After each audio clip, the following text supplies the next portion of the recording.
Get alive and leave the blame behind. And I can't think without you, without you. I never see you happy. You always treat me badly. You say you always tired, and you're mad. Why don't you get alive and leave the blame behind?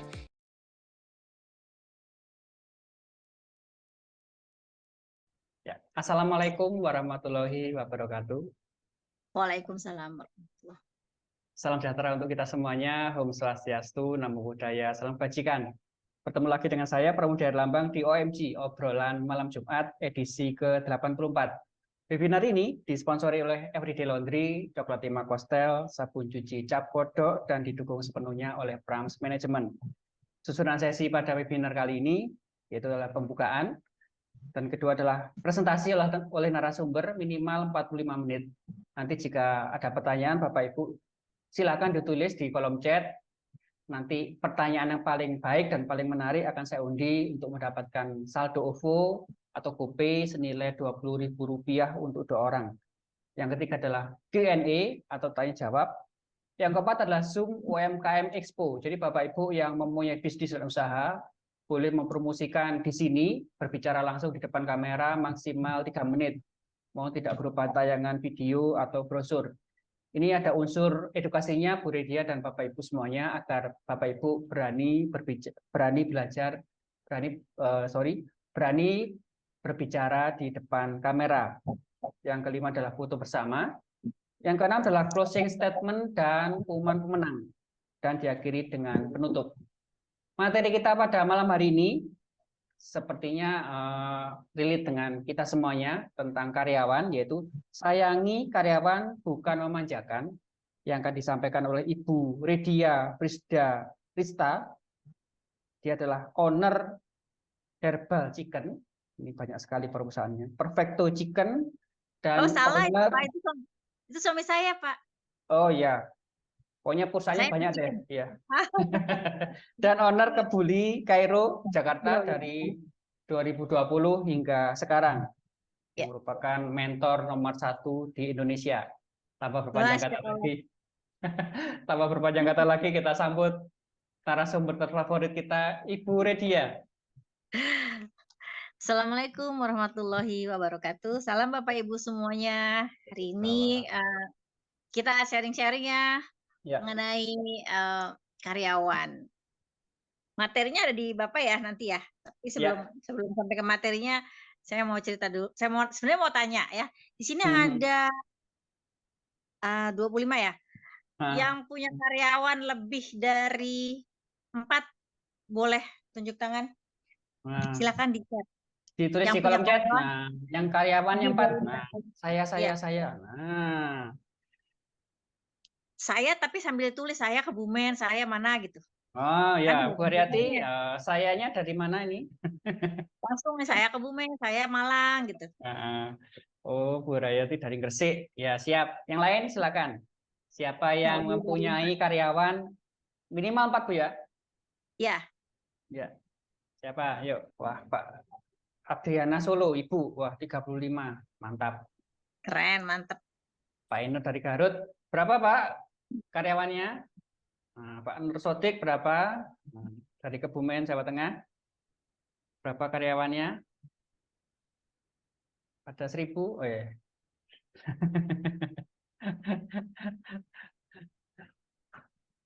Udah ya. Ini berarti pesertanya cuma ada berapa nih yang jawab? 27 orang, 27.000 orang. Iya, 27.000 orang ya. 27 juta nanti. Oke. Yang aktif baru 3. Oke, no problem. Oke, satu lagi. Siapa yang karyawannya sudah bekerja lebih 2 tahun bersama? Waduh, sudah. Materi aja belum, sudah ada pertanyaan ini. Wah, hebat. Siapa yang punya karyawan kerjanya sudah 2 tahun? Di kita. Siapa yang karyawannya lebih dari 2 tahun bekerja dengan Bapak Ibu? Nah, ini pasti bosnya baik hati ini. Ya, Oke, siapa? Sudah 4 tahun, ada yang udah 4 tahun. 4 tahun, wah mantap. Yang lain silakan. Nah, siapa yang karyawannya sudah lebih dari 2 tahun? Nah, Nanti yang Bapak monggo silakan dipilih yang terbaik. Iya, Eh, ini. nanti yang terbaik dapat hadiah buku dari saya, tapi yang milih Bapak. Oh, siap. Wah, mantap. Jadi hari ini hadiahnya saldo gratis dan buku. Wah, Buku senilai Rp300.000. mantap. Bukunya Kos Fahmi. Oh, siap. Oke, udah? Ada yang lain? Semua. Mulai usaha koperasi dari Pulseno. Wah, ini Pak Adrianus, Pusat Grosir Ecer Adriana. Adriana Ibu atau Bapak ya? Keren nih. Ada yang 1 tahun. Oke, kita mulai ya. Sayangi karyawan, tapi bukan memanjakan. Kadang-kadang bisnis owner itu ya, merasa sudah memberikan yang terbaik kepada karyawan, tapi kok karyawannya kayak nggak tahu berterima kasih gitu. Tadi itu juga ada yang bertanya juga seperti itu ya. Jadi sudut pandang karyawan dengan sudut pandangnya bisnis owner itu berbeda. Kepentingan karyawan dengan kepentingan bisnis owner juga beda. Kalau Bapak dan Ibu menyadari ya, sebenarnya karyawan itu nggak ada yang loyal. Asli nggak ada yang loyal. Aslinya nggak ada yang loyal karena mereka hanya sebagai karyawan di bawah orang lain, diperintah oleh orang lain.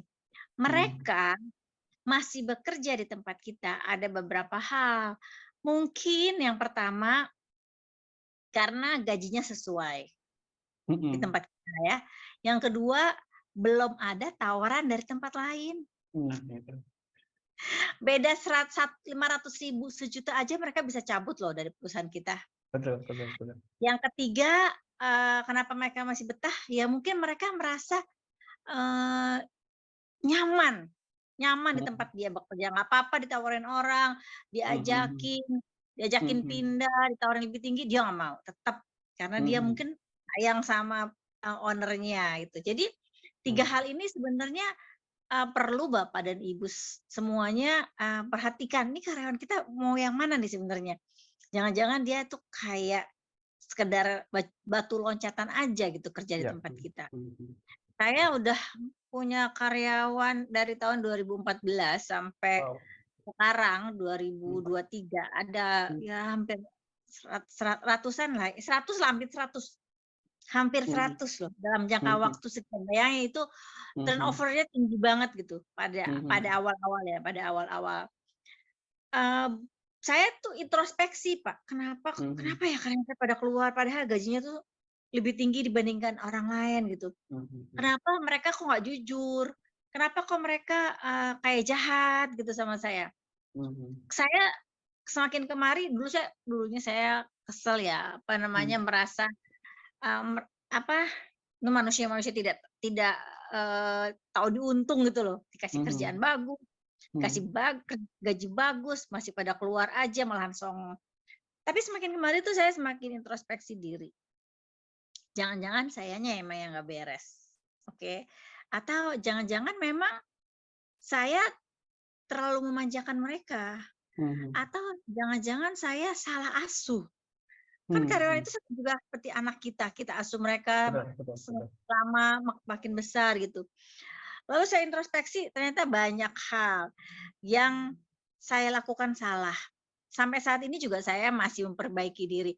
Saya pernah punya karyawan sampai 50 sekianan. Sekarang tinggal 23. Satu persatu yang levelnya manajer itu pada keluar. Nah, itu setelah saya data setiap mereka mau keluar, alhamdulillahnya bukan karena personal, Pak. Tapi karena mereka tidak betah karena satu sama lain, sesama karyawan itu tidak cocok. Terus ada satu bagian misalnya di mana-mana bagian keuangan sama bagian marketing pasti nggak cocok.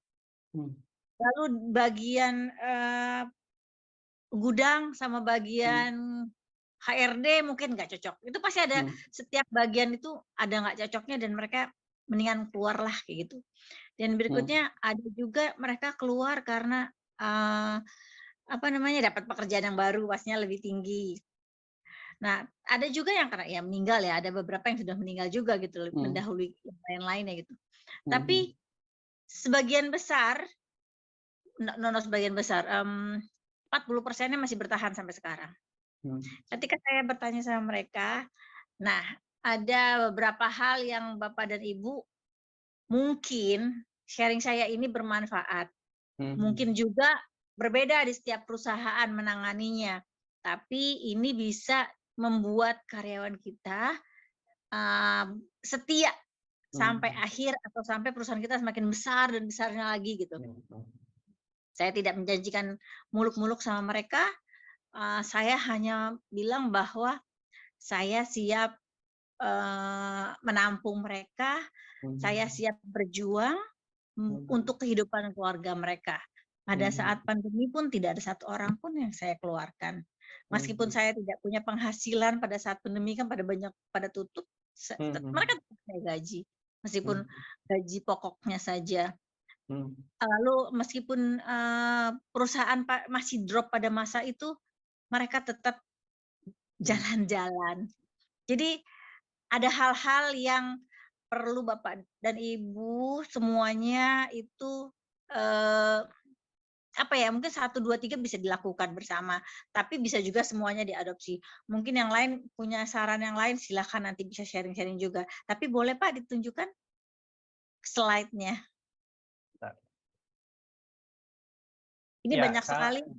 Ya. Ya, sambil mendengarkan penjelasan dari Bu Ridia, kita lihat dulu profil beliau. Belum sempat kebaca ya tadi ya. Oke, sambil kelihatan?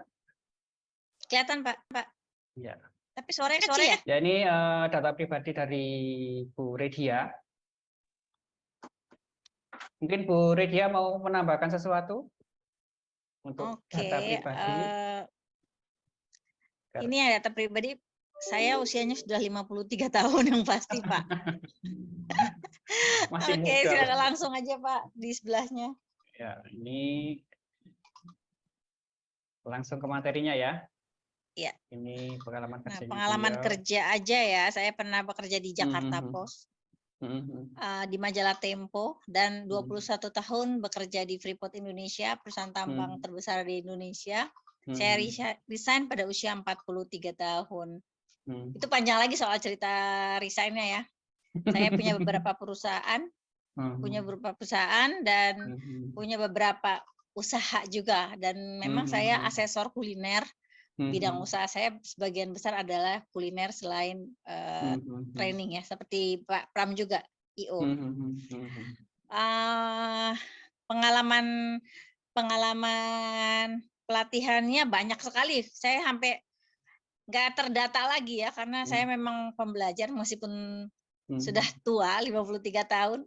Saya masih tahun ini saya mendaftar lagi untuk kuliah di Fakultas Ekonomi Universitas Terbuka. Saya ingin belajar sesuatu yang baru, yang kemarin-kemarin saya sudah sudah lewat lah, mungkin khatam. Bukan buat dipamer juga, enggak. Saya pengen ilmu saya ini sebelum saya mati masih bisa saya sebarluaskan, semoga bermanfaat buat orang banyak. Oke, nah langsung ke materinya aja kali ya Pak ya. Siap, Mbak.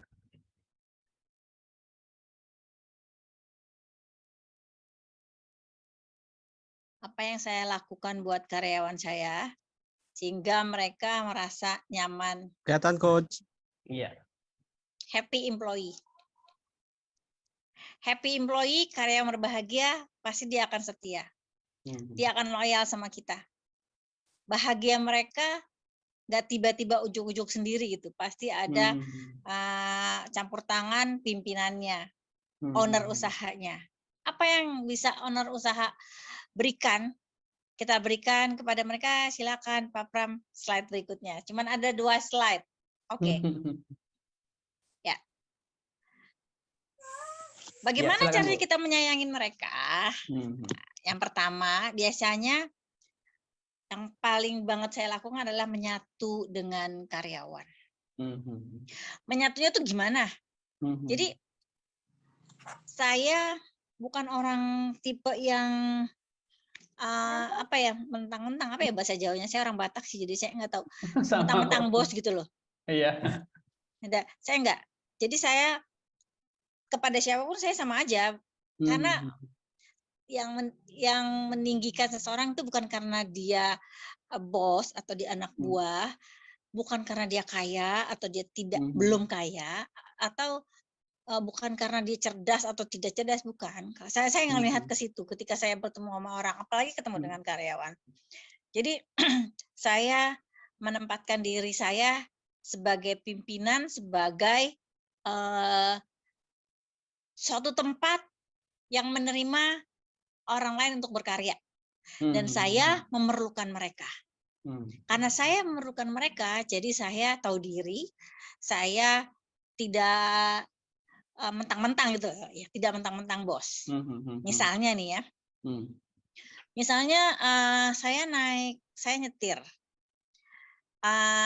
karyawan saya pada nggak bisa nyetir, ya nggak apa-apa, ya saya nyetirin mereka gitu loh. Jalan ke gitu kemana, saya nyetirin mereka ada yang pada nggak bisa nyetir, ada yang perempuan-perempuan, cewek-cewek segala macam, atau yang cowok-cowok, bapak-bapak kan juga banyak yang nggak bisa nyetir, nggak apa-apa saya nyetir, nggak ada masalahnya gitu.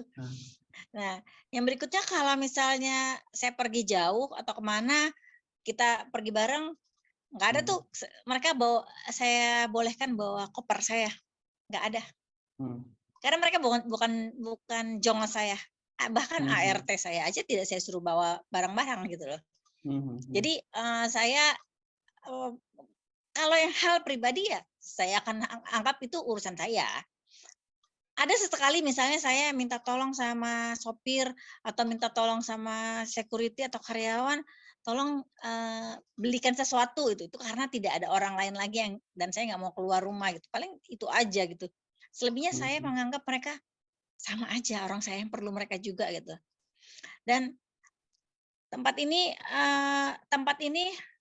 kantor yang kita atau tempat usaha ini adalah tempat kita bertukar kepentingan. Saya memerlukan mereka, mereka memerlukan penghasilan dari mereka bekerja, bukan dari saya loh. Jadi semua rezeki kan bukan saya juga, saya cuma numpang lewat aja. Jadi saya membuat pokoknya nyatu aja sama karyawan. Ya memang ada stratanya, sesekali aja supaya mereka nggak songong, supaya mereka juga nggak kurang ajar gitu ya. Ada batasnya. Nah biasanya saya menyatu dengan karyawan itu tetap di lingkup pekerjaan, tetap di lingkup misalnya gini, disiplinnya tetap. Misalnya kalau orang harus datang jam 8, ngaji setengah jam, ya harus ngaji gitu. Sama seperti saya memperlakukan anak saya atau menti-menti saya galakin tetap. Tapi hanya pada bagian disiplin. Gak ada tuh saya bentak-bentak, marah-marah, menghina-hina atau kan ada dasar goblok lu banget sih kamu gitu. Enggak, saya sama sekali nggak kayak gitu saya. Nah yang berikutnya, yang kedua itu peduli dengan kehidupan mereka. Dulu ketika saya bekerja di Freeport, saya ya namanya juga perusahaan Amerika ya, ya nggak segitunya gitu, EGP banget loh mereka. Ya orang mau keadaannya gimana bodo banget gitu loh. Yang penting Freeport udah bayar karyawan gitu. Dan sudah ngasih bonus besar-besar gitu, sudah selesai. Saya tidak mau itu terjadi lagi di perusahaan saya. Jadi saya memberikan sedikit kepedulian lah. Misalnya nih ya, contohnya apa sih pedulinya dengan mereka, dengan kehidupan mereka. Misalnya saya tahu ibunya A itu sakit keras. Ya saya nggak bisa bantu banyak juga kan kalau ibunya bukan urusan saya ya, kalau karyawannya urusan saya, tapi ibunya karyawan kan enggak. Tapi saya tetap, Bu, Ibu perlu apa yang kita bantu nih semua bareng-bareng, atau Ibu perlu dicarikan rumah sakit mana nih, atau perlu obat apa, atau mau nggak diterapi di klinik sini, di klinik kita sendiri yang ada di tempat saya gitu. Atau kita nanya karyawan yang anaknya mau masuk TK gitu kan, belum punya apa, perlu apa gitu, meskipun anaknya perempuan dan anak saya laki, saya akan nanya, ada yang perlu kita bantu atau saya bantu, kayak gitu. Jadi apa ya namanya, empati lah ya, simpati dan ya. empati kepada mereka Mhm. gitu loh. Nah itu peduli dengan hal-hal yang kecil mereka. Misalnya kadang-kadang saya ya suka kesian gitu ngelihat karyawan saya tuh sendalnya butut gitu. Bukan mereka Betul, nggak bisa betul. beli, tapi Betul, tuh mereka betul. tuh malas banget gitu ganti karena Betul, kantornya tuh udah seperti di rumah. betul. Kantornya Ociken itu nyaman seperti di rumah mereka sendiri gitu loh. Jadi mereka Betul, betul. santai pakai sendal yang udah butut gitu. Saya Mhm. misalnya kayak gini, ini sendal butut, sebentar lagi saya buang ke tempat sampah, atau mau beli sekarang nih, cepetan kita sana beli di mana kayak gitu. Cuma 2 pilihannya itu. Jadi saya sampai sekecil kayak gitu loh, memperdulikan Mhm. mereka. Tidak Mhm. sering juga gitu loh, maksudnya tidak sering kepedulian itu tidak tiap hari saya perhatikan gitu, enggak. Saya mengamati dari jauh. Nah, kepedulian ini juga tentang kehidupan pribadi mereka. Saya tahu bahwa ada 1, 2 karyawan yang misalnya terlilit hutang, terlilit Ya, pinjol, betul. lalu, mohon maaf ada yang berselingkuh juga gitu kan, Waduh. saya tahu. Satu sama lain pasti ngobrol-ngobrol kayak gitu kan. Tapi saya secara pribadi paling saya ngeledekin, bercandain kayak gitu ya. Tapi saya tidak mengulik-ngulik kehidupannya mereka. Meskipun meskipun saya memperhatikan, tapi saya peduli, tapi saya hanya akan mengingatkannya secara pribadi aja. Emangnya udah kaya, emangnya udah punya uang banyak, masih punya istri, tambah nambah, saya suka ledekin kayak gitu. Nah kayak gitulah kepedulian, ya kita anggap aja lah kayak saudara kita lah, kayak kakak kita atau adik kita atau siapa sih, kayak sepupu kita gitu loh. Lalu yang berikutnya, bantu masalah kerja dan pribadinya. Nah, misalnya nih masalah kerjanya gini, tidak semua karyawan itu pinter. Tidak semua Betul. karyawan itu bisa mengerjakan kerjaan pada waktunya, dan tidak semua karyawan itu kalau diajarin sekali langsung ngerti. Diajarin Betul. 12 kali juga nggak ngerti juga gitu. Ya bantu. Memang kita diciptakan Allah jadi pimpinan, ya kadang kita punya kelebihan jauh di atas mereka gitu. Jadi memang saatnya kita ngebantu. Kadang gini, ada bos yang bilang gini, "Itu kan sesuai dengan job desk kamu. Itu kan sudah sesuai dengan bayaran kamu, harusnya kamu bisa nyelesain ini." Jadi bisa mampu menyelesaikan apa yang diinginkan oleh pimpinan. Nggak selalu Bapak Ibu, nggak selalu. Allah menguji kita nggak cuma harta aja yang susah misalnya. Kadang-kadang harta kita dikasih bagus, tapi dikasih karyawan sangat-sangat menyebalkan hati, atau karyawan-karyawan yang suka ngomongin kita sendiri tuh ujian banget gitu loh. Betul. Nah, kalau kita bisa membantu masalah mereka, mereka akan merasa nyaman dengan kita. Itu baru pekerjaan ya. Misalnya mereka ada 1 karyawan yang kerjanya banyak banget, karyawan yang lain nggak kerja gitu loh. Ya, yang kerjanya banyak itu bisa kita bantu dengan cara minta teman-temannya yang lain itu kita perintahkan untuk membantu dia gitu. Sama-sama mengerjakannya atau kita kasih contoh. Yang berikutnya mendukung bakat lain mereka. Nah, ada beberapa karyawan saya itu bagiannya marketing tapi hobinya masak. Mau saya taruh di bagian operasional, dia nggak ada background operasional masak gitu. Jadi nanti orang-orang yang di bagian operasional pasti akan terganggu. Jadi saya ya biasanya saya akan tanyain, kamu pengen nggak jualan di rumah? Ini kita punya peralatan banyak, boleh nyicil gitu, boleh pinjem atau boleh jual harga 10%, 20% aja, kayak gitu. Atau misalnya ternyata dia hobi bertaman, ada 1 karyawan hobinya bertaman, ya saya bayar, saya silakan rapikan kebun taman ini, kamu dapat tambahan uang gitu loh. Karena hobinya memang bertaman, hobinya tuh ngatur-ngatur kebun, tanaman kayak gitu. Mendukung kerja dan bakat yang apalagi banyak banget. Misalnya ada lagi karyawan saya yang jago ngaji.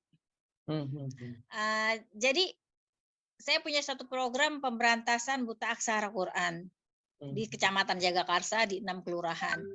Jadi saya mencari para ustadz dan ustazah. Ternyata ada 1 yang di tempat saya yang jago ngaji dan suka ngaji gitu loh.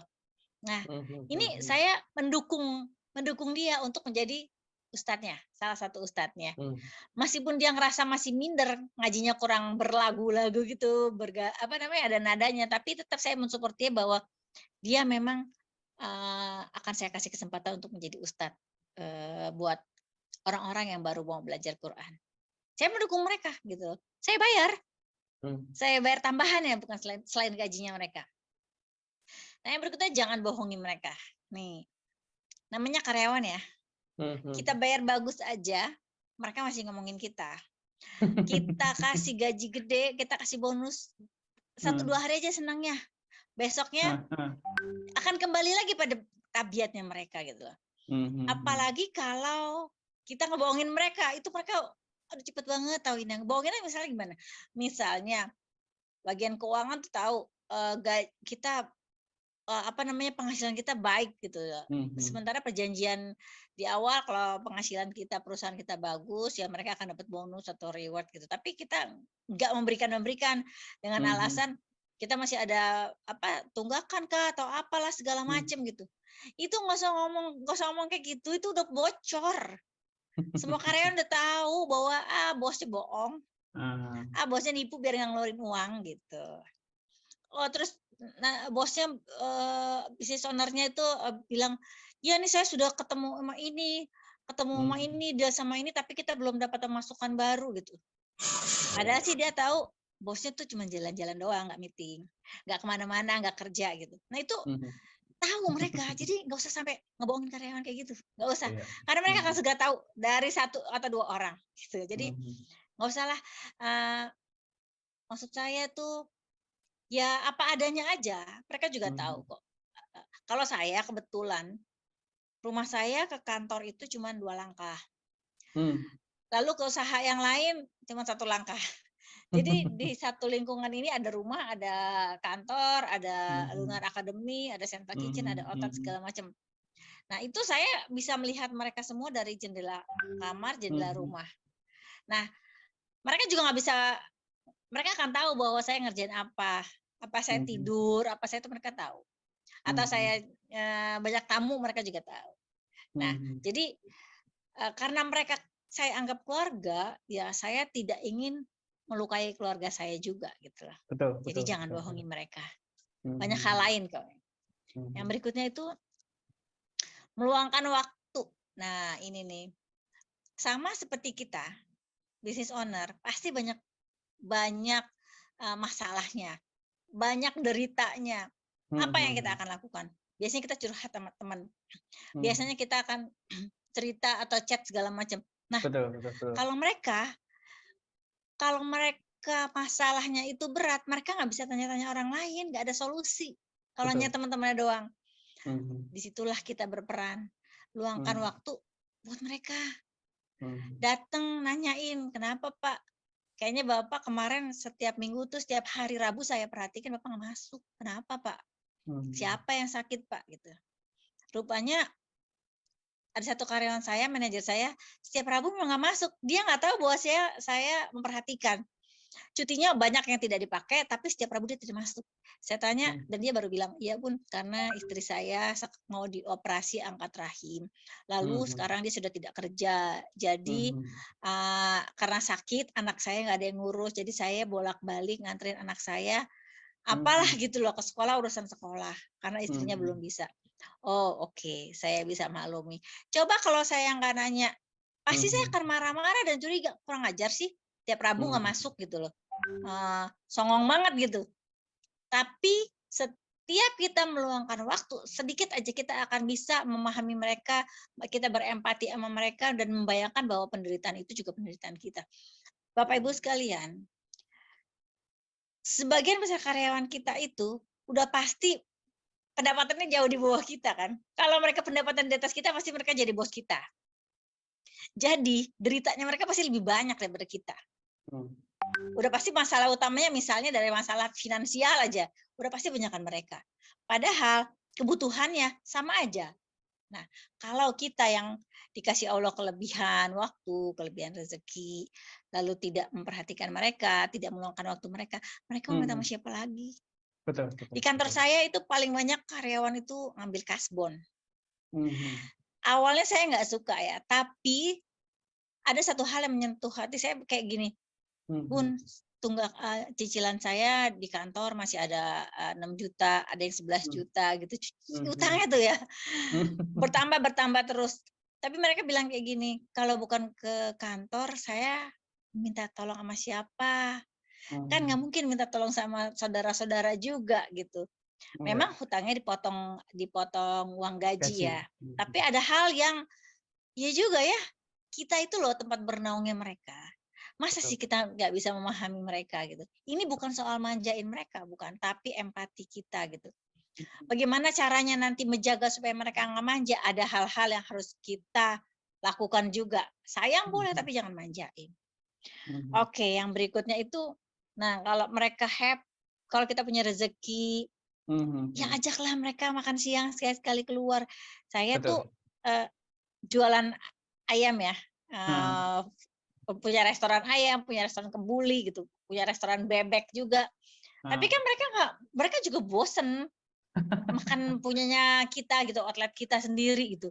Jadi Heeh, ya saya ajak makan, sekali-sekali makan seblak, heeh, sekali-sekali makan ke Burger King atau kemana atau heeh, kemana lah. Pokoknya heeh, yang mereka saya pikir ya menurut saya itu mereka akan jarang untuk nyobain ya gitu loh. Jadi saya heeh, ajak makan siang sekali-sekali, 2 bulan sekali, atau kita makan ngeriung di kantor gitu setiap hari setiap Jumatan gitu sebulan sekali mhm, gitu. mhm, Apa aja, yang penting bareng-bareng gitu. mhm, Bapak Ibu sekalian ya, buat kita business owner, makan, satu jenis misalnya daging kah atau ayam, itu kayak biasa-biasa aja mungkin. Tapi buat mhm. mereka, mungkin itu seminggu sekali baru bisa makan dengan daging. Betul, betul, Beneran loh. betul, Jadi betul. jadi, ya kasihlah mereka kebahagiaan dengan itu gitu. Mhm, Saya rasa mhm. nggak akan rezeki kita akan habis kok kalau kita mentraktir mereka. Ya, Betul. dan termasuk jalan-jalan. Nah, saya pernah ngajakin tahun berapa ya, 2018 sampai 2019, pokoknya sebelum Covid itu, Mhm, kami jalan-jalannya ke luar negeri, ke 3 negara. mhm, mhm, mhm. Jadi sesuai dengan apa namanya, pencapaian juga ya. Iya, mhm, Tapi mhm. itu Mbak, seumur hidup mereka tuh baru pertama kali bikin Betul, betul, paspor, betul. belajar bikin paspor, Oh, betul, belajar ke imigrasi, belajar ke apa namanya, ngelewatin ke bandara Terminal 3. Itu tuh betul, mereka semuanya belajar gitu loh. Apakah ini memanjakan mereka? Enggak, ini semuanya saya sisihkan dari laba kok. betul. Setahun sebelumnya saya udah sisihkan.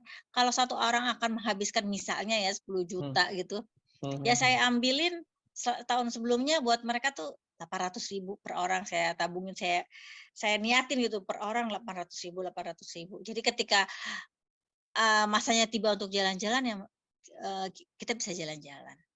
Mhm, Ada mhm. satu program kalau di perusahaan saya, semua karyawan yang sudah, 7 tahun itu saya Mhm. akan umrohkan, Betul. perform atau tidak perform. Mhm. Karena mereka pasti punya keinginan berangkat umroh. Iya. Mereka semuanya pengen berangkat umroh, tapi belum Mhm. tentu sampai tua mereka pensiun akan bisa berangkat. Siapa yang mau ngeberangkatin? Betul. Sepanjang kita punya rezeki, sepanjang saya ya maksud saya punya rezeki ya, Mhm. ya hayo aja berangkat 2 orang gitu. Insya Allah. Mhm. Memang belum sampai 7 tahun mereka semua apa ya Mhm, masanya ya. mhm. Mhm, Nah, mhm. jadi nggak mesti juga umroh kali ya. Mungkin ada yang 10 tahun silahkan diumrohkan gitu. Iya, Tapi iya. kalau kita Mhm. niatin nih Pak, sampai Mhm. Betul, betul. bisa kok. Bisa. Kalau misalnya diniatkan nanti kalau misalnya reward mereka saya akan belikan mereka cincin emas. Bisa Mhm. kok, gitu Bisa. loh. Apa aja Mhm. bisa gitu asal kita udah Mhm. niatin. Jangan hubungi ini dengan apa, dengan performan kerja lain lagi, itu masalah duit, masalah itu urusannya keuangan. Tapi kalau masalah hak, masalah mengabulkan impian mereka gitu, ya nggak Mhm. apa-apa gitu, kali aja kita menjadi Mhm. wasilah buat orang lain, Betul, gitu. betul, betul, betul. Ya, yang berikutnya perhatikan hal-hal kecil. Nah, ini tadi saya bilang kayak sendal, yang sendalnya udah butut gitu. Lalu ada satu karyawan saya sudah meninggal almarhum. Mhm. Itu kalau pakai baju, Laki-laki itu kalau pakai baju selalu kebuka karena gendutnya. Lalu saya kasih challenge, Pak, sebelum beliau wafat itu saya kasih challenge, yuk kita semuanya. Sebenarnya sih bukan untuk yang lain sih, buat dia doang karena dia yang paling besar perutnya. Kita challenge yuk, yang bisa ngurusin saya kasih 5 juta. Targetnya sebenarnya turun 10 kilo aja gitu. Tidak pernah tercapai sih, Pak, tidak pernah tercapai karena beliau keburu meninggal. Tapi cara saya memperhatikan itu adalah saya bilang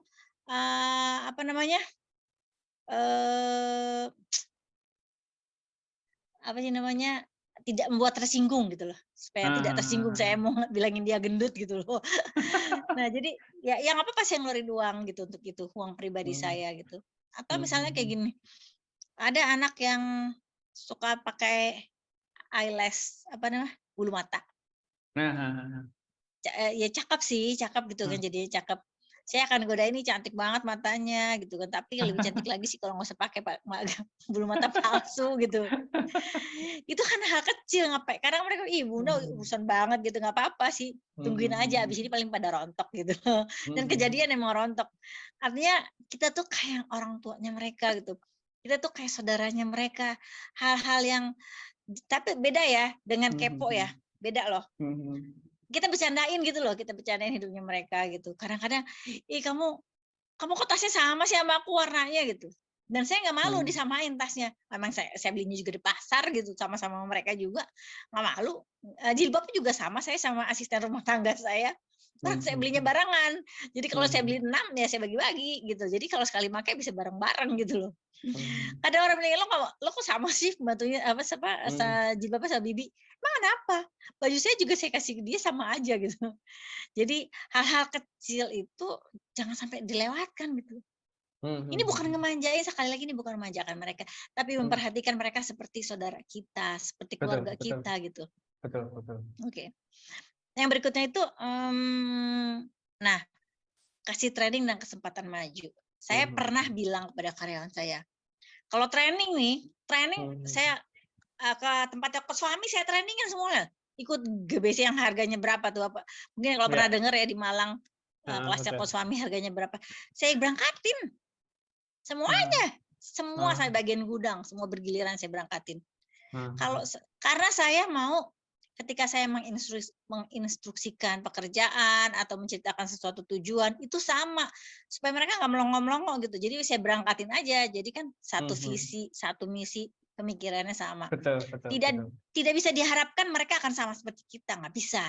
Beda, orang kita nasibnya emang udah di atasnya mereka gitu loh, rezekinya mereka di bawah kita, bekerja untuk kita gitu. Tapi paling tidak mereka tahu apa yang bosnya pikirkan lewat orang lain. Kadang-kadang karyawan kalau dibilangin bosnya kagak mau, Pak. Dibilangin guru lain baru dia denger. Gitu ya. Jadi kasih training, kasih kesempatan buat maju. Ayo, ini ada posisi kosong. Mau nggak bagian ini? Kalau mau ikut training ini dulu gitu lah. Tapi rata-rata sih pada nggak mau sih kalau di tempat saya. Mereka sudah betah dan nyaman pada posisinya, udah comfort zone.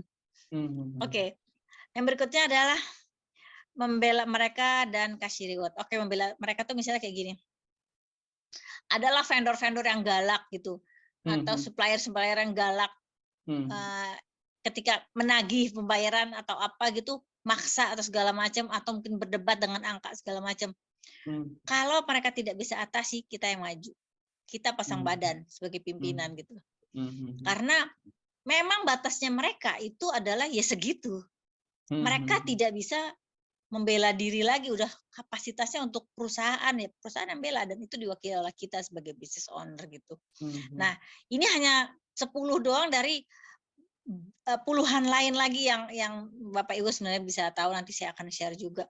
Tapi yang paling penting adalah sesayang-sayangnya kita sama mereka, tetap Pak, Bu, disiplinnya tetap, SOP-nya tetap harus dikerjain, disiplinnya itu harus tetap dilakukan, diamati gitu loh. Kebersihannya, kerapihan itu tetap. Saya kalau masalah udah kebersihan itu judesnya setengah mati gitu loh. Saya bisa suruh pel ulang, saya bisa suruh kaca itu kalau mereka membersihin general cleaning seluruhnya ya, gedung sebuah bangunan, itu saya bisa suruh ulang lagi meskipun udah jam 5 sore, saya suruh ulang. Karena saya tegas pada prinsip, saya tegas pada aturan, tapi saya juga Hmm. sayang pada pribadinya mereka gitu. Jadi Hmm. kalau ada satu security saya, Hmm. itu security ini itu ikut dari ketika saya masih kerja di Freeport sampai sekarang. Wow. Saya kenal berarti udah 20 berapa tuh? 20 sekian tahun kenal sama Satpam ini gitu. Dan dia sekarang bekerja sama saya, jadi security saya gitu. Kenapa mau bekerja sama saya, kata orang-orang pada bertanya. Ya nggak ada katanya dia ya nggak ada, saya belum menemukan bos yang sepengertian Bunda gitu. Saya tuh terharu loh. Padahal menurut saya nggak manja-manjain mereka gitu loh. Saya juga galaknya setengah mati. Tapi mereka merasa dimanusiakan. Gitu. Betul.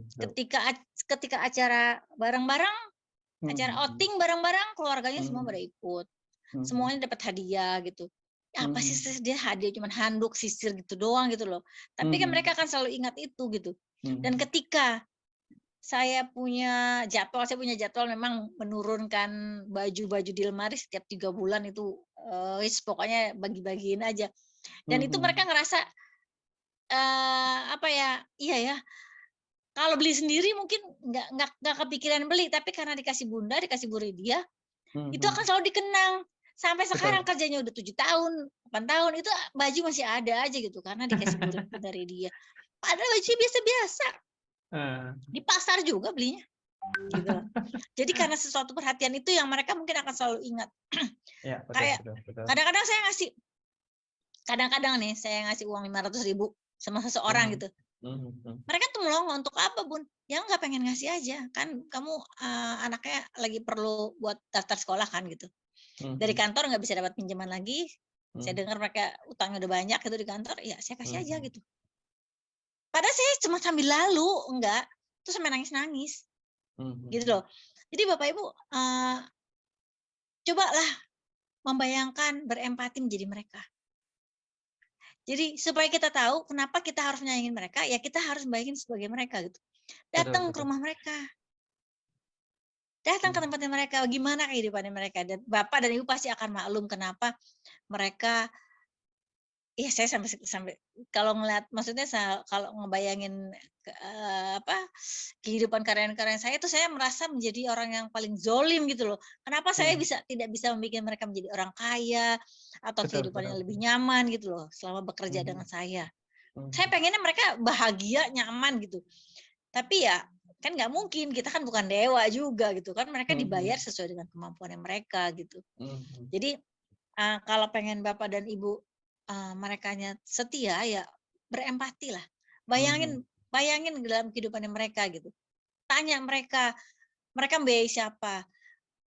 Ada satu lagi karyawan saya, dia membiayai ibu mertua, bapak mertuanya. Waktu itu dia kirim foto, rumahnya bocor, hancur. Mohon maaf, rumahnya sangat sederhana gitu, orang mertuanya dia. Dan hujan nampung pakai panci-panci gitu. Itu tuh saya sampai nggak bisa nelen makanan gitu. Ternyata karyawan saya masih ada yang kehidupannya seperti kayak gitu. Jadi ketika kantor tidak mengizinkan untuk meminjam karena dia masih punya tunggakan, saya keluarkan uang sendiri aja. Karena tidak semuanya kantor kan profesional lah. Kalau punya utang bayar dulu baru bisa ngutang lagi gitu loh. Tapi kalau udah numpuk ya nggak bisa juga gitu. Jadi ya saya keluarkan itu. Itu saya suka berpikir, ya Allah, maafkan saya, ampunin saya karena saya tidak bisa memperbaiki kehidupan mereka gitu loh. Itu.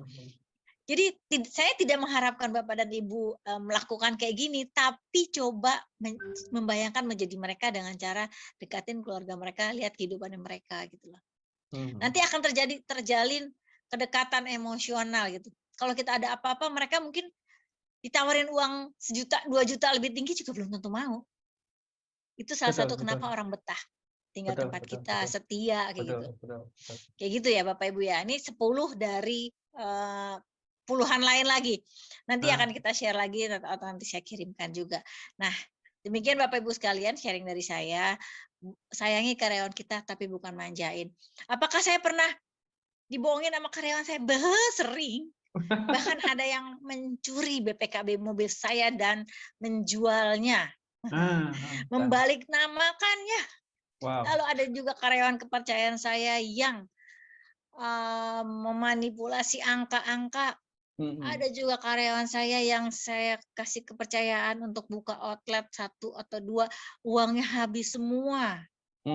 Bahkan ketika kontrakan atau sewa rukonya itu kita suruh take over, uangnya juga diambil juga sama dia. Innalillahi.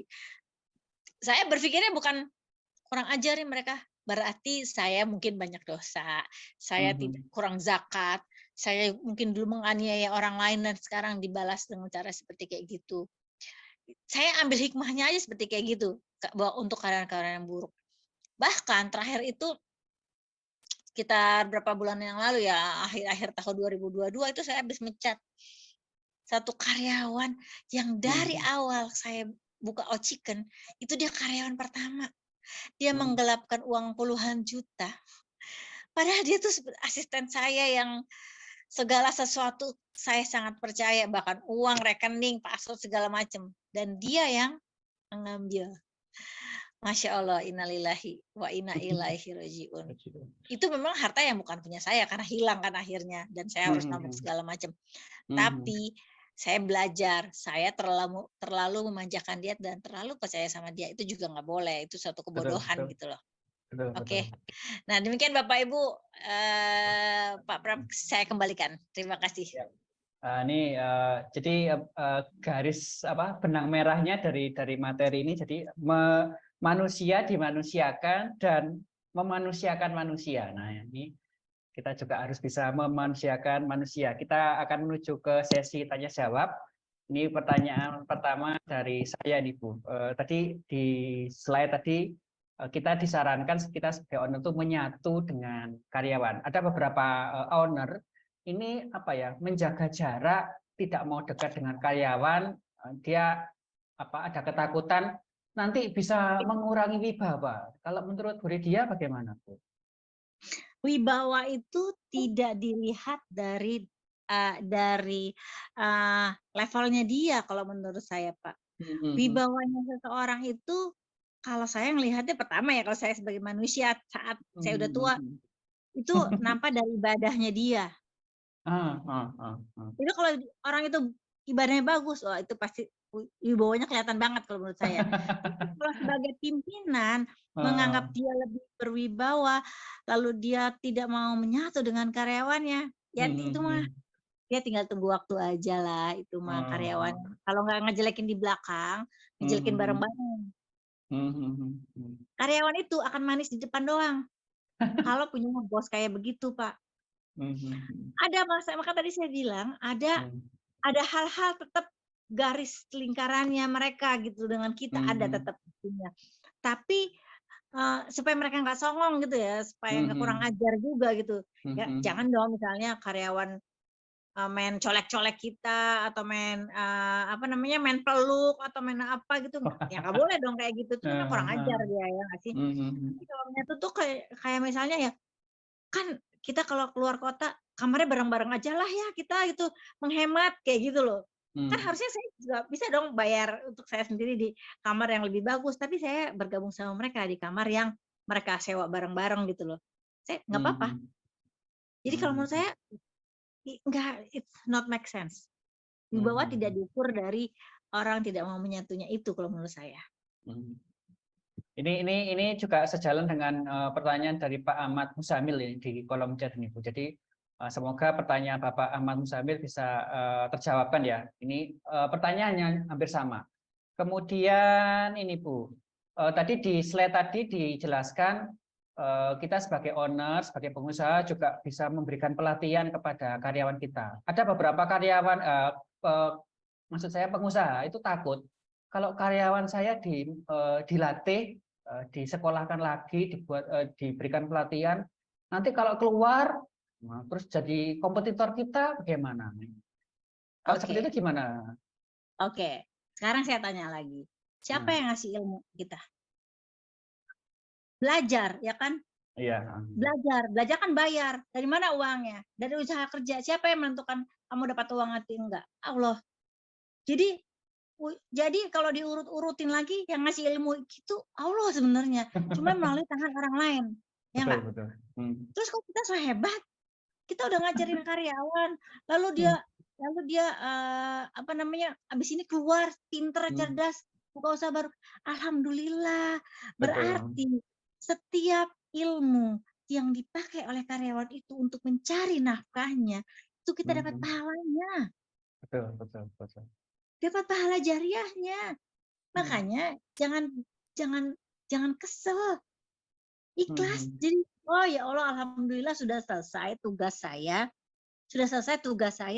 untuk mendidik orang ini, untuk memberikan mereka kesempatan gitu loh. Betul, betul. Dan ya Allah, sebagian rezeki yang Engkau berikan itu sudah hamba salurkan melalui orang ini. Semoga Allah Engkau terima gitu. Jadi jangan ngerasa rugi banget saya udah teranin dia. Kalau gitu, halo, itu bukan duit kita semuanya, dan ilmu itu juga punya kita. Kita hanya menjadi penyalur buat orang lain. Betul, betul. Dan kita dapat kecipratan pahalanya insya Allah gitu kalau saya, Pak. Gitu ya Pak ya. Pak siapa tadi Ibnu Jamil ya? Iya. Ini ada pertanyaan dari Pak Muhammad Nursodik, bagaimana cara Santun mengingatkan kembali terkait hak dan kewajiban sebagai karyawan? SOP agar mereka memahami dan tidak salah paham, Bu. Ini sering banget ya. Biarpun karyawan pintar, biarpun itu karyawannya hebat, biarpun itu levelnya atas, itu tetap Pak, tetap akan melenceng-melenceng. Tugas kita, kan perusahaan kita yang ingetin lagi. Kita yang kasih tahu lagi. Bu, coba saya bilang ini ke manajer HRD. Ibu, coba tolong lihat kru yang di atas yang central kitchen. Kenapa mereka duduk-duduk aja jam 3? Saya bilang kayak gitu. Saya nggak suka ngeliat orang nganggur pada jam kerja. Nanti nganggur setelah lewat jam 5 boleh. Emangnya mereka nggak ada kerjaan, tugas apa? Iya Bu, nanti saya cek. Sebelum Ibu menegur mereka, Ibu cek dulu. Ibu mengerjakan tugas Ibu apa enggak, mengawasi mereka. Saya bilang kayak gitu.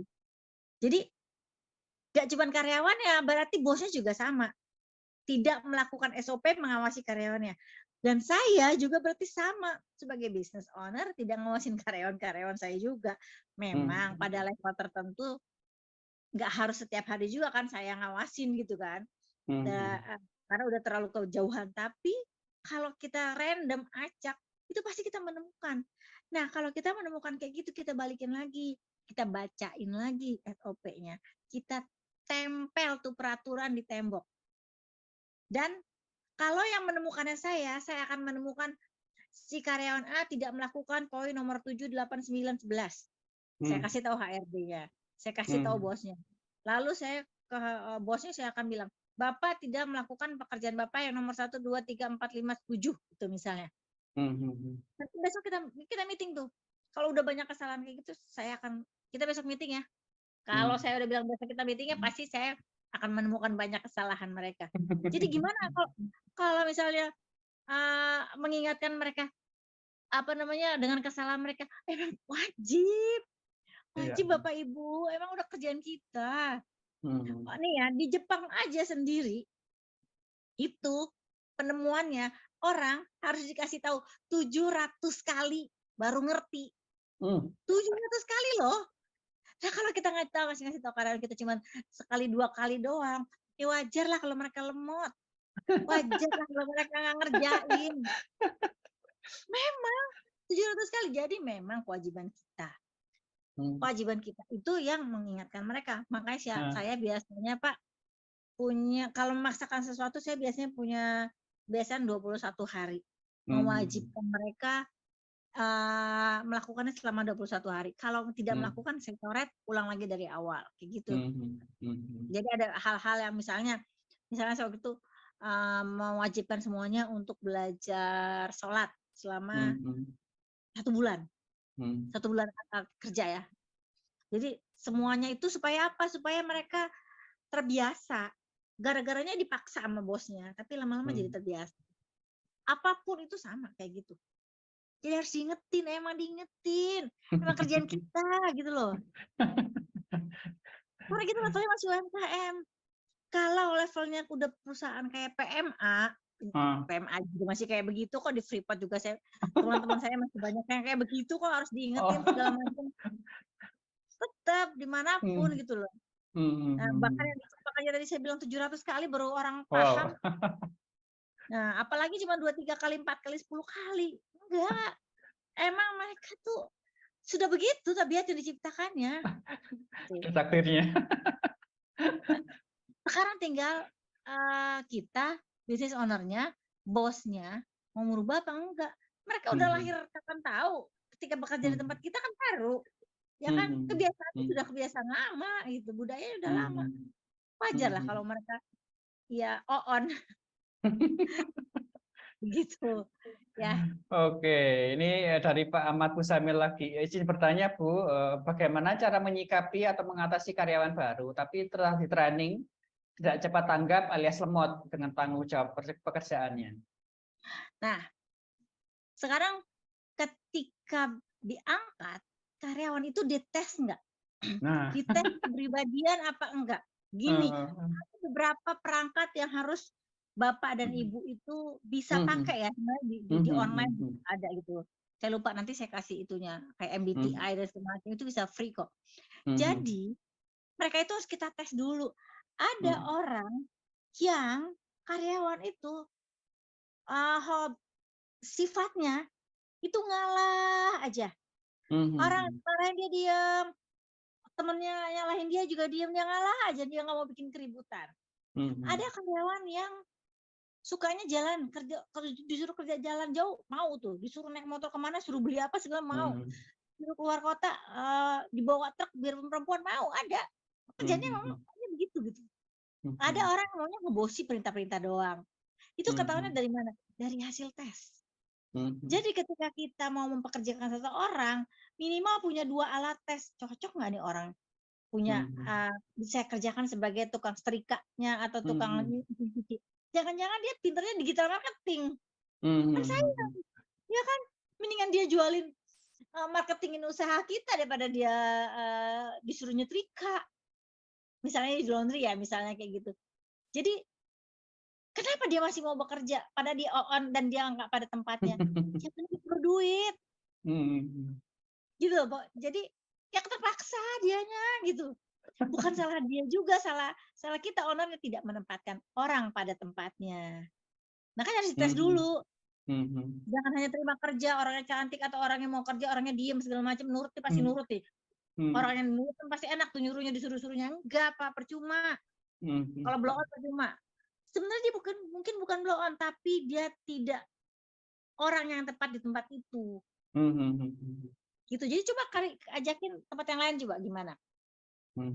Dicoba tempat yang lain atau dites dulu dia gimana. Apalagi kalau anaknya baik, sayang. Anaknya jujur, sayang. Nemuin orang jujur susah. Gitu, Pak. Ya. Ini saya teringat ini Bu. Saya pernah ditanyai oleh beberapa orang, Pak Pram, kalau Anda diberi 2 karyawan, satunya pintar tapi nggak jujur, dan satunya lagi bodoh tapi jujur. Nah, Pak Pram pilih yang mana? Kalau menurut Bu Ridia, kalau dengan pilihan seperti itu, sebaiknya kita pilih yang mana? Bidangnya apa dulu? Mau nempatinnya apa dulu? Kalau saya mau menempatkan dia pada saya perlu manajer operasional yang jago, dia koki dari luar negeri segala macam, saya ambil yang pinter. Karena saya memang perlu ilmunya. Tapi kalau dia kerjaannya di bagian administrasi, bagian pembelian, lalu bagian yang berhubungan dengan uang, itu saya pilih yang jujur. Karena berbahaya kalau naruh orang yang nggak jujur di sana. Sebenarnya paling utama itu gini, Pak. Kita tidak bisa merubah orang jadi jujur, Pak. Kita nggak bisa merubah orang supaya seperti yang kita inginkan. Tapi kita bisa meng-hire orang sesuai dengan ilmu yang kita perlukan. Bapak akan lelah kalau punya karyawan jujur, baik tapi blow on. Capek, Pak. Kita nggak bisa ngapa-ngapain.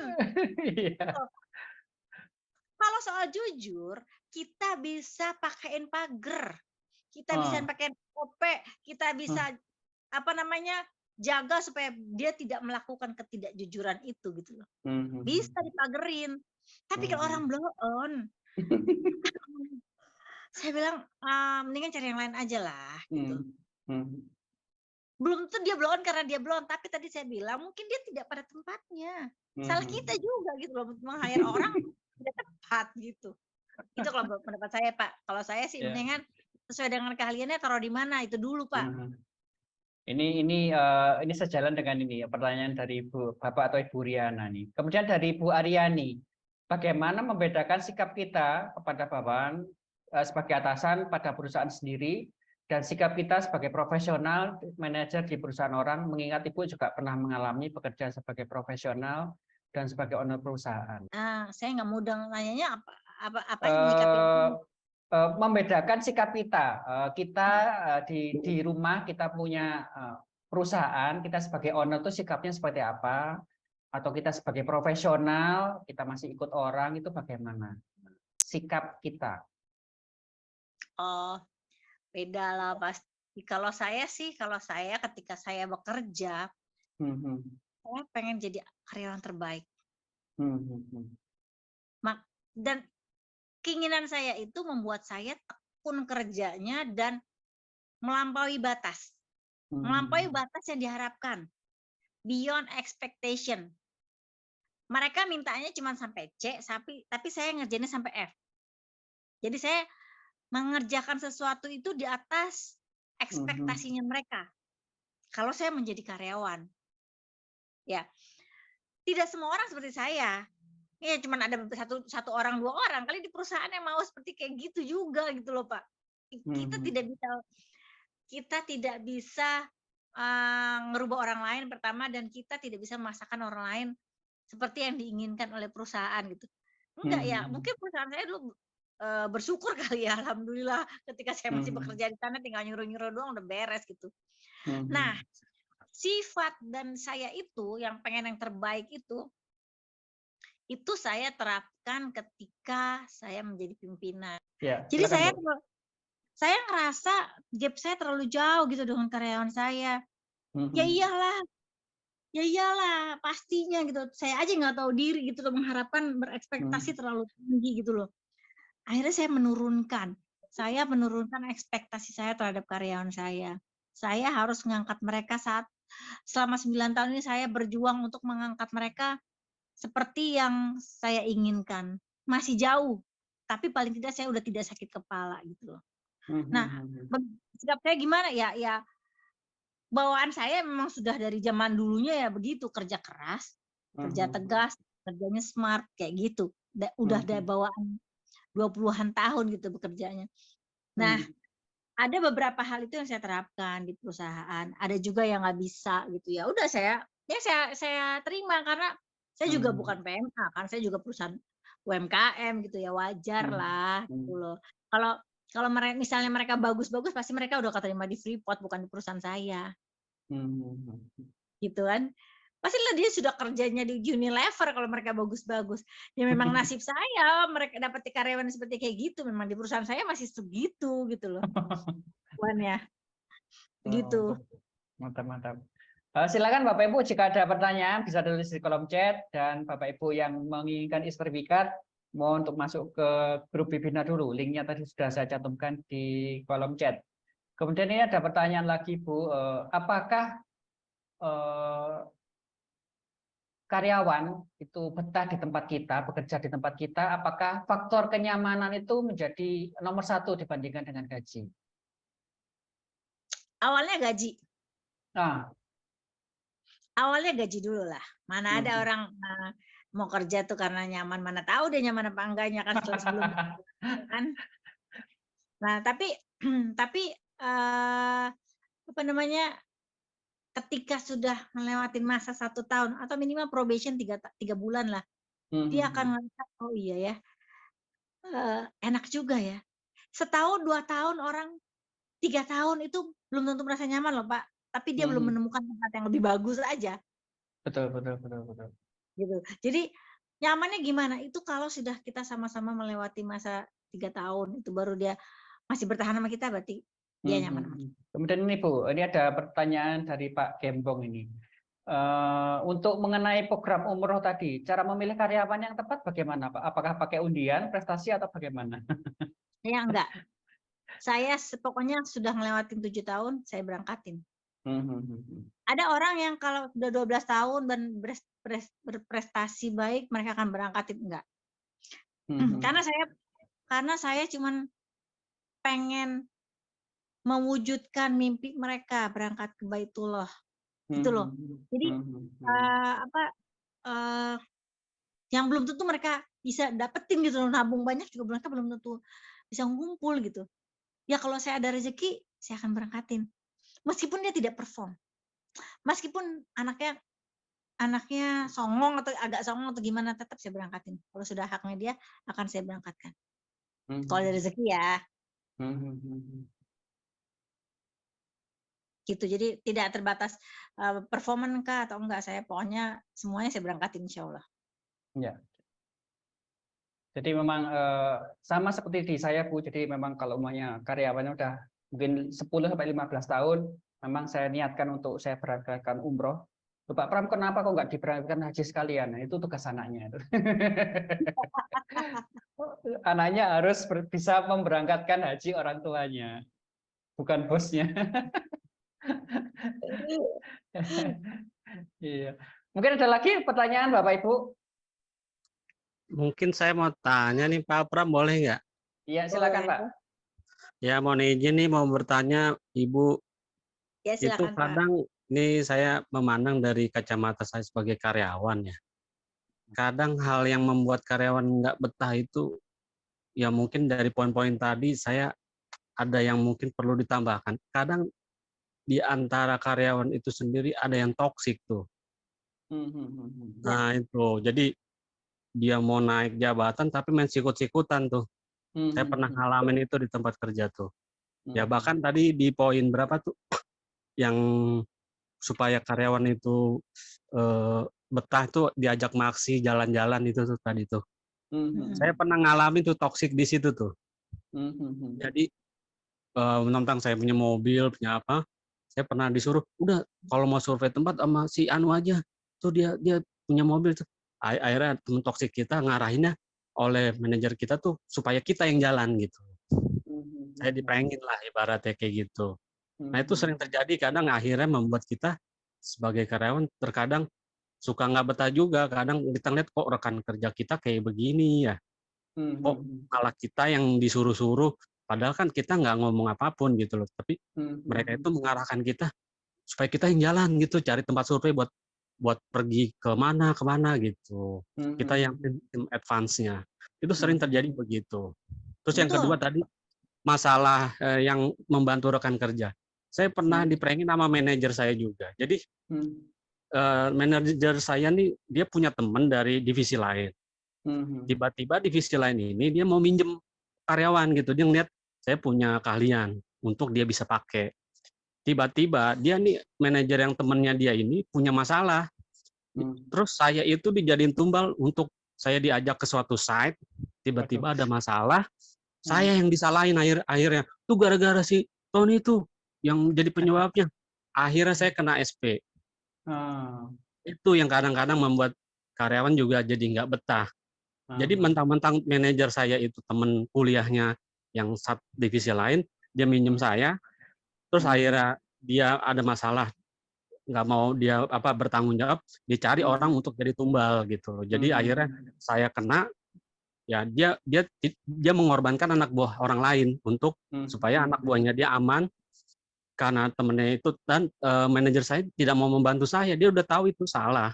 Dan saya waktu itu sempat berantem gitu sama manajer. Saya bilang, Anda itu bukan manajer saya, dan ini pekerjaan tidak ada di kontrak kerja yang saya tanda tanganin gitu. Saya boleh dong menolak, saya bilang gitu. Terus akhirnya manajer saya itu yang temennya itu bilang, oh jadi kamu mau nolak kerjaan yang dari saya? Oke kalau gitu nanti saya ngadap SDM.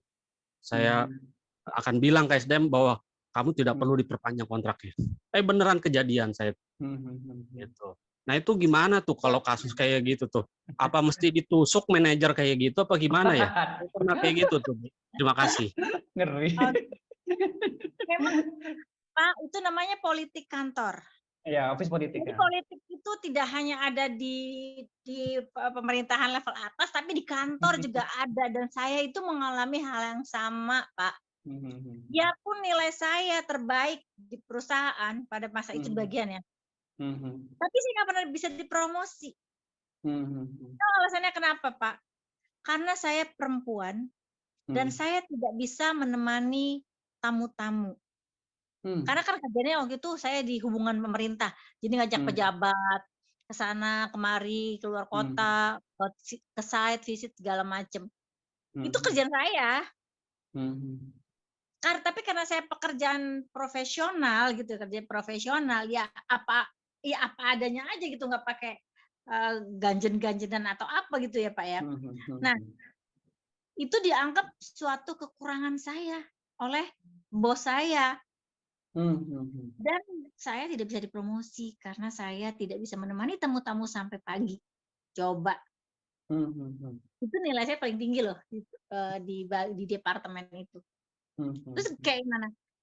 Ya pilihannya saya harus keluar, saya udah nggak nyaman kayak gitu loh. Saya udah nggak nyaman di perusahaan itu.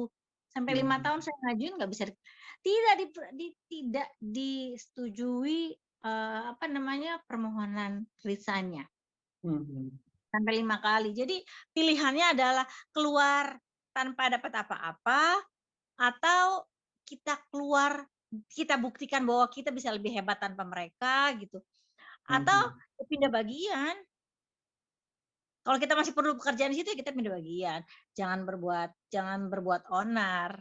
Memang kalau di perusahaan besar berbuat onar itu di PHK dapat duit, Pak. Tapi kalau karyawan kerja bagus itu belum tentu dapat duit.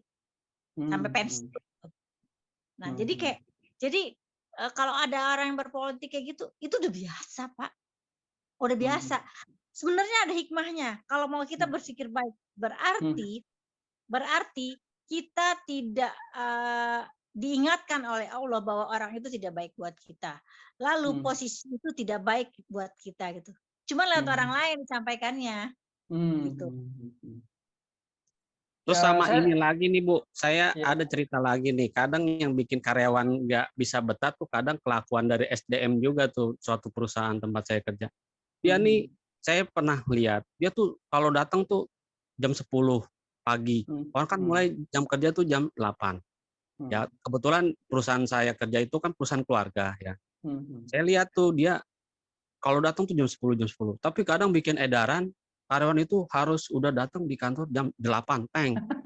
Kalau lewat sering 2 kali dapat SP1, SP3. Tapi dia sendiri terkadang datang jam 10 siang. Ya, itu kadang kita sebagai karyawan juga ada jadi kayak ada kecemburuan, kok SDM tuh bikin peraturan kayak gitu. Kadang kita disuruh datang jam 8 tapi dia datangnya jam 10 siang, coba bayangin. Nah, itu tuh kadang kita sebagai karyawan ya, saya sih di sini memandang sudut pandang sebagai karyawan. Ya. Kita pernah ngaduin hal itu langsung aja kepada direksi. Waktu kita lagi ada meeting tahunan kita laporin, tapi yang ada malah kita yang disalahin. Kita disangka tidak suka dengan SDM. Terus kita ditanya, kamu emang ada masalah dengan SDM? Ditanya sama direksi.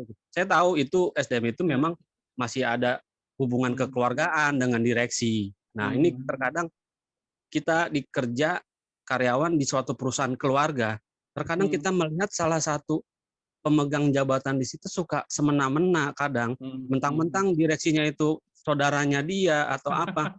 Terkadang semaunya aja bikin batu. Jadi kita sebagai karyawan tuh antara betah nggak betah jadinya. Mungkin itu aja yang bisa saya share dari pengalaman saya. Terima kasih. Iya, silakan Bu. Oke, jadi pilihannya take it or leave it. Ambil atau pergi. Pilihannya itu aja sih sebenarnya. Kalau kita masih perlu uangnya, perlu gajinya, ya tahanin. Kalau enggak, kita keluar. Emangnya cuma perusahaan itu aja yang bisa ngasih kita kerjaan? Enggak, banyak. Buka usaha lah. Tapi intinya kita sebagai owner tuh harus memberikan contoh yang baik ya Bu ya. Ya iyalah Pak. Itu karyawan itu kan seperti anak kita. Anak itu meniru. Jadi karyawan juga meniru. Gitu. Nah, Baik coba kalau masih kalau ada yang gitu, Ibu pertanyaan masih saya ada belum jawab. lowongan kerja nggak, Bu? Bisa. nanti setelah webinar ini, monggo kalau mau. Kemudian Just ini kidding, dari just kidding. kemudian ini dari Bapak atau Ibu Mamet, Bu Frisna, bagaimana menghadapi karyawan yang selalu menuntut pada saat performa perusahaan kita sudah menurun? Oh, saya persilakan kayak kemarin nih. Saya mempersilahkan mereka keluar, tapi dengan bukti. Ini mereka udah nggak naik gaji sejak pandemi ya, nggak naik gaji hampir 2 tahun tuh kan. Mereka udah mutung gitu loh. Mereka perlu uang, tapi nggak naik-naik gajinya. Saya juga nggak punya uang kan. Maksudnya dari penghasilannya kan udah pasti menurun gitu loh. Uang pasti buat perusahaan udah berkurang gitu. Saya bilang, kalian kan tahu kita nggak ada uangnya, ambil gaji dari mana? Sekarang kalau pada mau keluar, sok silakan keluar. Di luar dapat pekerjaan yang lebih baik. Tapi lihat ya, tahun ini dari perusahaan tekstil sudah mem-PHK belasan ribu karyawannya dan mereka pada melamar ke saya ya. Saya bilang itu sebagian mereka melamar ke saya. Jadi silakan ini gimana? Saya tunjukin. Kalian boleh keluar, saya akan dapat karyawan yang gajinya jauh lebih murah karena kan kalian udah lama. Jadi saya persilakan. Nah, mereka mikir-mikir, Pak. Mikir karena sama-sama nyari pekerjaan. Nah, kemarin saya membuka outlet baru di beberapa tempat. Saya cuma perlu 2 orang yang melamar itu ratusan orang. Saya kasih tahu ke karyawan yang baru, yang lain-lain, lihat nih ya, kita jajarin yang mau kerja di sini.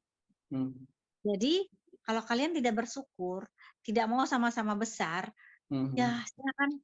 Udah kerja bertahun-tahun kan nanggung, saya bilang kayak gitu. Kalau mau besar ya besar barengan. Saya yakin perusahaan kita akan besar, insya Allah.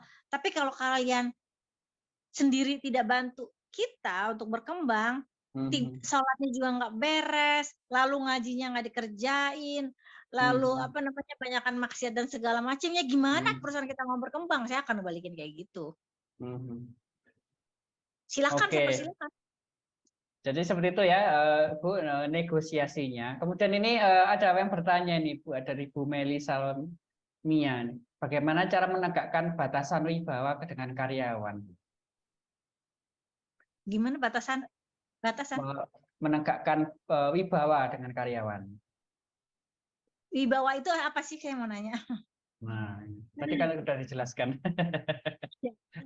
Jadi level kita tidak ditentukan oleh kekayaan kita, oleh posisi kita. Wibawa kita tidak ditentukan oleh keangkuhan kita, kesombongan kita, enggak. Otomatis mereka akan menganggap kita lebih tinggi. Wibawa kita harus bisa tetap terjaga juga. Makanya saya bilang ada batasannya. Nggak boleh karyawan itu main teriak-teriak manggil kita, bu gitu, nggak boleh dong. Lalu datang seenaknya. Kalau di kantor saya jam 8 itu masuk, jam 8 itu harus sudah di meja, bukan jam 8 di pagar. Ada masanya kita harus tegas sama mereka. Itu wibawa kita dilihat. Nah, jadi jangan sampai mereka nginjek-injek kita, orang kita yang punya perusahaan. Ya kan? Betul. Nah, itu dilihat dari peraturan yang dikerjain apa enggak. Dilihat dari mana? Dari contohnya. Contohnya dari mana? Dari yang punya perusahaannya.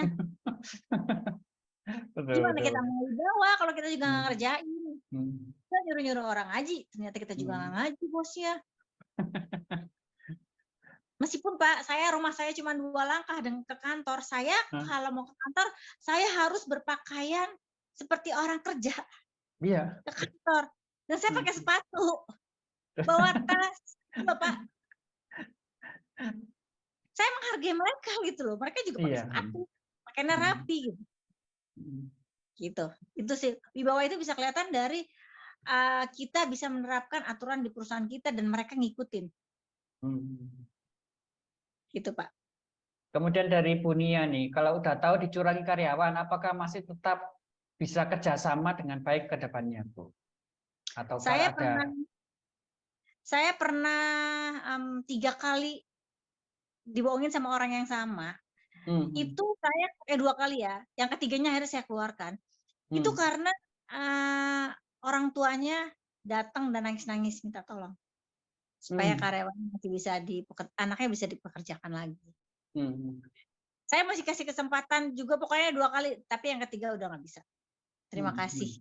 Gitu. Jadi ada batasnya. Kalau masih sekali nggak apa-apa lah, mungkin dia khilaf atau dia nggak ada yang ngajarin. Sekali lagi kejahatan itu karena ada kesempatan. Betul. Jadi kalau karyawan saya jahat karena saya memberikan kesempatan, berarti yang blow on ya bosnya. Saya yang blow on gitu loh. Nggak jadi kerjaan karyawan gitu. Berarti kan saya tidak menerapkan SOP, saya tidak mengawasi mereka, saya tidak menjaga mereka gitu loh. Ya mereka ambil kesempatan, ya udah pastilah kita dikerjain. Jadi apakah dikasih kesempatan? Ya, pilihannya adalah bosnya mau berubah nggak? Yes. Kalau bosnya mau berubah, ayo kasih dia kesempatan, bosnya juga berubah, ngawasin dia gitu. Kalau enggak, keluarin. Karena itu toksik. Betul. Orang mencuri, nggak jujur, nipu, bikin apa namanya bon palsu apa segala macam itu udah tabiatnya dia, jadi harus dikeluarkan. Jadi kalau memang penyakit hati itu memang sulit disembuhkan ya Bu ya? Iya, udah pasti itu. Emang hanya dengan sholat dan ngaji itu bisa berubah. Kemudian ini Bu, dari Pak Prono Ardoko, bagaimana tuh mendeteksi karyawan yang berpotensi fraud? Kalau awal nggak kelihatan ya, kecuali Bapak dan Ibu ngetes pakai alat tes. Nah, kalau saya gini, kalau saya karena udah puluhan karyawan, saya bisa ngelihat ketika interview itu berjenjang di kantor saya. Terakhir di saya kalau levelnya manajer itu saya bisa ngelihat dari tatapan matanya, saya bisa ngelihat dari gesturnya dia gitu. Ini kayaknya saya nggak cocok. Saya akan bilang sama orang HRD, jagain aja ya, kan probation 3 bulan, jagain aja, liatin dia. Kemungkinan dia nggak akan betah gitu.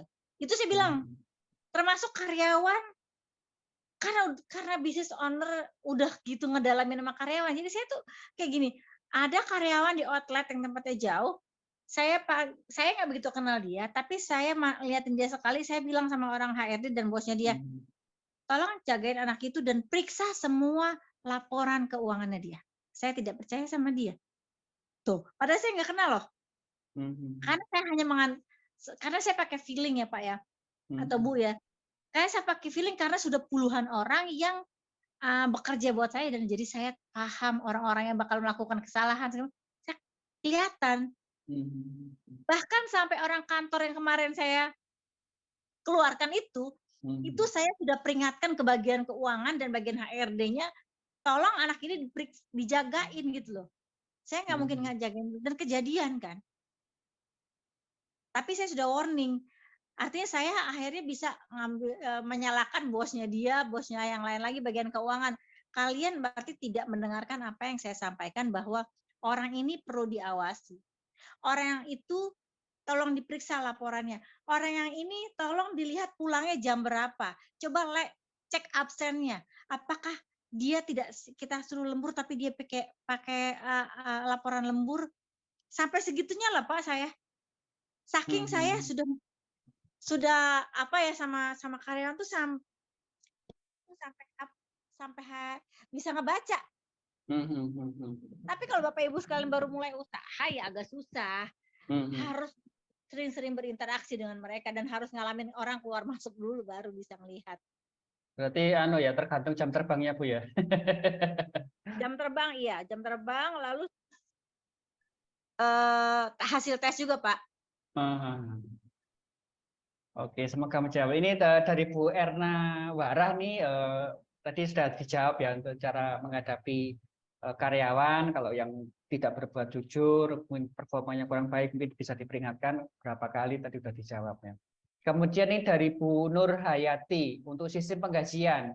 Ini perusahaan kita ini masih gajinya UMR, masih belum mampu, tapi ini ada karyawan yang mau kerja tapi ini kerja di tempat kita sebagai batu loncatan. Nah, ini bagaimana cara mendeteksi karyawan ini apakah mau serius bekerja atau hanya sebagai batu loncatan itu seperti gimana Bu? satu ini aja, satu tuh apa namanya, kita tes, coba aja kita WA anaknya dengan pakai nomor yang lain gitu, misalnya dari luar, mau nggak pindah ke tempat kerja kantor saya atau tempat usaha saya, gajinya saya naikin 300.000. Kalau dia semangat itu berarti kemungkinan dia nggak betah di tempat kita. Terus kedua, apakah orang ini bakal menjadi batu loncatan apa enggak? Kalau Bapak Ibu tadi saya bilang belum begitu dekat dengan karyawan, mungkin belum ketahuan. Tapi coba tanya sama dia, kamu kalau dikasih kesempatan tempat lain gajinya sekian, mau yang mana? Itu bilang gini, saya punya nih teman saya atau adik saya perlu karyawan, kamu mau nggak ditempatin di tempatnya dia, gajinya kamu dinaikin? Oh mau Bu, mau. Oh, udah berarti dia kemungkinan dia pasti akan pindah. Nah, jadi cara mendeteksinya mereka ya lihat dulu lah Pak. 3 bulan pertama. 3 bulan pertama Pak Bu. Nah, kalau sudah terbiasa kayak saya nggak usah ngeliat 3 bulan, 2 hari aja saya ngeliat orang bakalan pindah lah. Atau orang bakalan nggak loyal. Kemudian ini dari Bu Meli Salmia, ini untuk tes wawancara yang Bu Redia biasanya pakai, biasanya seperti apa Bu? Untuk salah satunya MBTI tulisannya. Itu bisa di-download gratis. Jadi ada lagi yang lain sih, nanti saya kasih juga deh. Nanti ingetin saya Pak ya. Ya, siap. Ada pertanyaan lagi? Saya ingatkan lagi Bapak Ibu yang bertanya lagi. Ya, silakan Pak. Jadi gini Bu, saya ngomong dari sudut pandang karyawan. Saya pernah bekerja sebagai HSE officer di salah satu perusahaan ya di Jakarta X lah, perusahaan X. Jadi mengingat pandemi kemarin nih COVID 2 tahun atau 3 tahun. Di perusahaan saya itu banyak yang kena COVID, suruh isolasi mandiri. Nah, kebetulan Pemda DKI waktu itu lagi rame-ramenya tuh PPKM. Ya kan? Ada level 1, 2, 3. Nah, ini bos saya nih nggak jujur nih orangnya. Dia menghindari kenaikan COVID itu dengan cara karyawan yang kena COVID diisolasi di Jawa Barat. Untuk menghindari kenaikan PPKM di Jakarta. Jadi saya disuruh bohong. Saya suruh membawa karyawan-karyawan yang kena COVID itu di salah satu tempat di Jawa Barat, ya saya sebut aja tempatnya X juga, ya kan. Tiba-tiba saya ngasih laporan ke bos itu, dan itu ngasih laporan ke gubernur itu tidak sesuai dengan apa yang saya kasih. Dia berbohong gitu loh, untuk supaya membantu gubernur itu ya taruhlah supaya seakan-akan di Jakarta itu angka kenaikan COVID-nya menurun, padahal tidak. Dan suatu saat ada, saya nggak tahu ya di dalam kalangan perusahaan itu ada yang toksik, ada yang membocorkan itu disebarin ke warga bahwa di villa itu, di tempat itu dijadikan sarang untuk isolasi perusahaan X.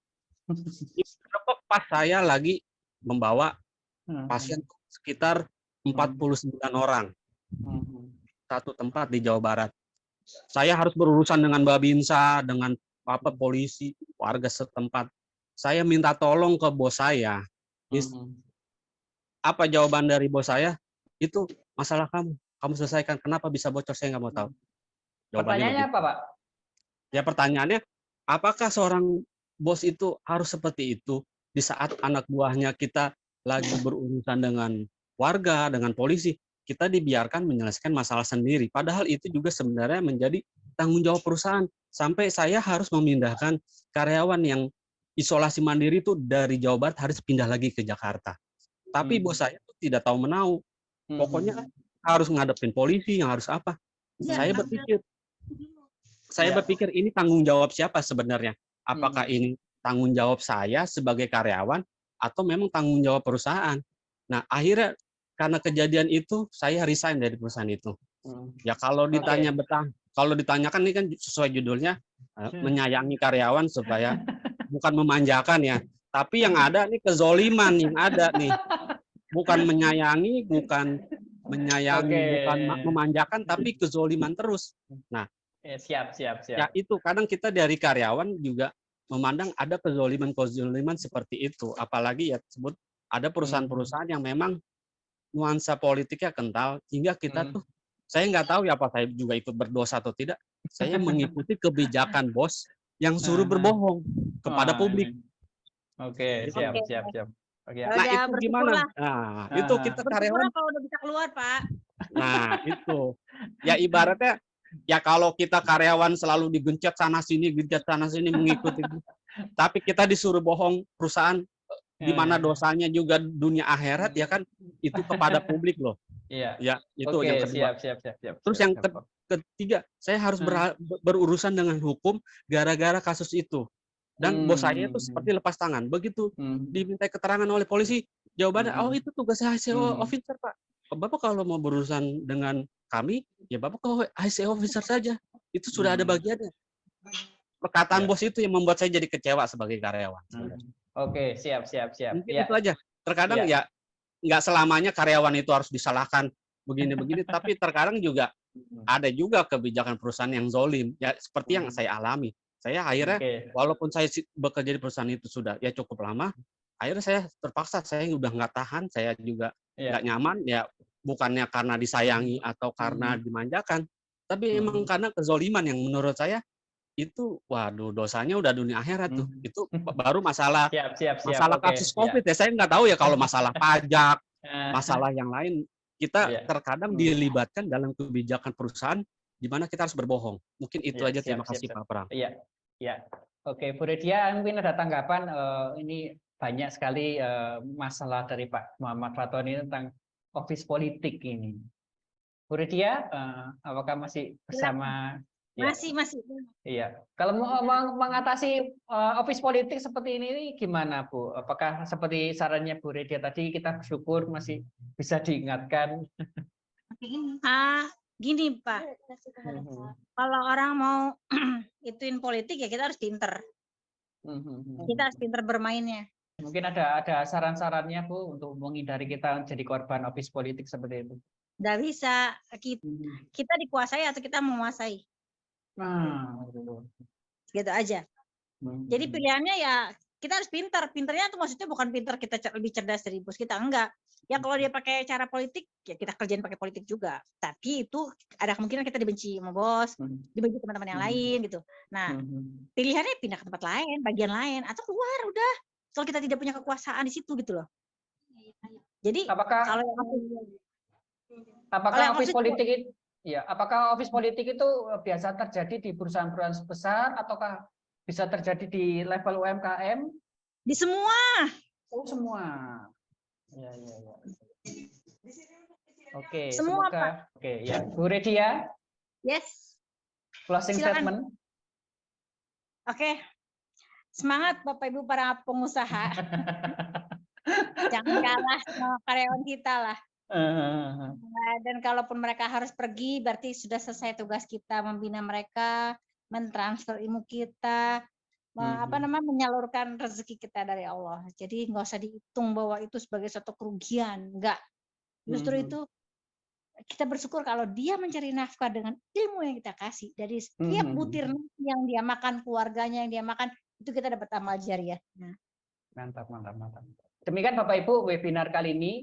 Mohon maaf jika ada salah-salah kata. Kita ketemu lagi di webinar yang akan datang dengan tema-tema menarik lainnya. Saya akhiri, wassalamualaikum warahmatullahi wabarakatuh.